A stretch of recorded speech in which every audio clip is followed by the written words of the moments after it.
Hello everyone, welcome back to Fix the Family. My name is Raylan Alomar and we are bringing you truth without compromise for the family. This is Resurrecting Manhood. In this segment we're talking about the Catholic man as the intimate companion to his wife. And remember men, there's two words that I want you to make part of your vocabulary in your daily life: decision and commitment. And make those decisions and the commitments that go along with them to make it happen. And along with this, if we think back of how Christ talked about marriage, He talked about it in the beginning. We were intended to have that Garden of Eden experience with our wives. We're not going to see it completely or as it was then since the fall, but we were made for that. We'll catch glimpses of it. But in my experience, it takes a decision that that's the way it's going to be for your marriage. So let's start off by looking at the Catechism and how the Church teaches us about this woman that has been given to us in marriage. So in the Catechism in paragraph 1605, it says, "The woman, flesh of his flesh, his equal, his nearest in all things, is given to him by God as a helpmate. She thus represents God, from whom comes our help. The Lord Himself shows that this signifies an unbreakable union of their two lives by recalling what the plan of the Creator had been in the beginning.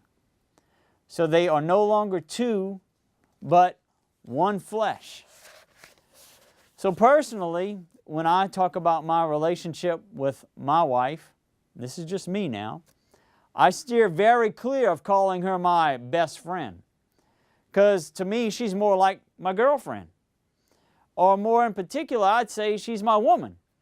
And not so much in a possessive sense, but in a sense of high regard, of respect, a bit of an awe, as when Adam saw his wife for the first time, when he saw Eve, the kind of awe that he had there.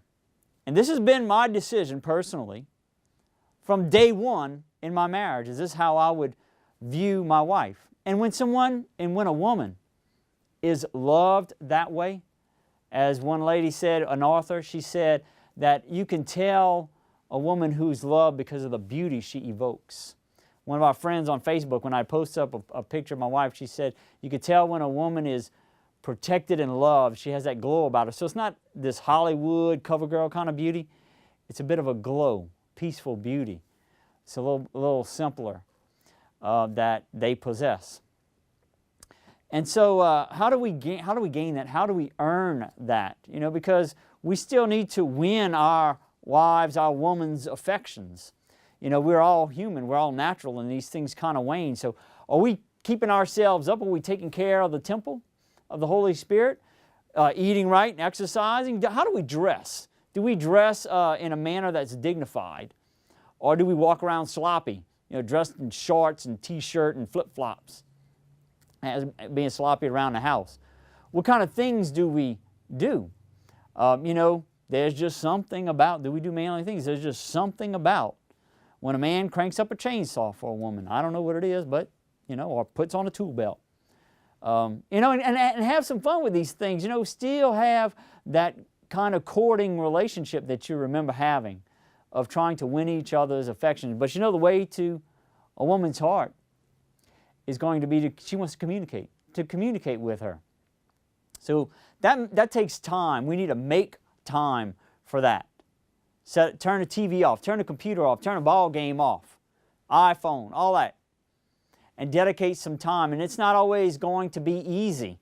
Sometimes that communication gets tough. Sometimes it gets testy depending on the woman or the circumstance or the time of the month or whatever's happening. But you know, they get burdened by things.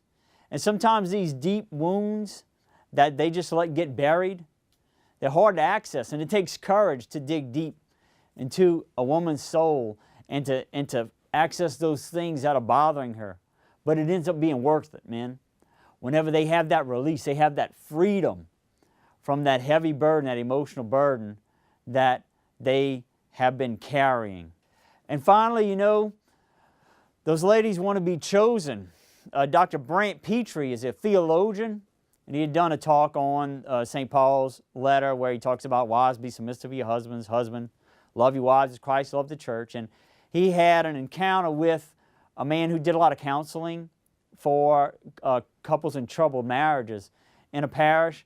And that man said that in all the cases where there was a troubled marriage, consistently across the board, all the women, their main complaint about their husband was that he never chose me.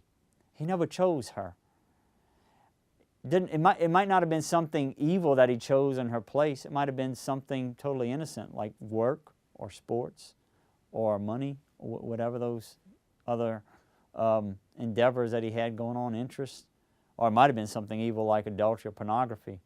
But she never felt chosen. And when we choose our wives and we make that step and set aside time for them and give them our all, you know, how would that make you feel? It makes them feel important.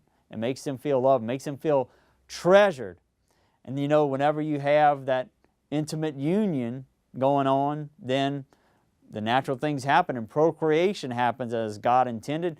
Babies come along, and then you have a family. So that's what we're going to talk about next time. The husband, the Catholic man, as the head of his family, here on Resurrecting Manhood today at Fix the Family. My name is Raylan Alamo. Come back and see us. God bless you.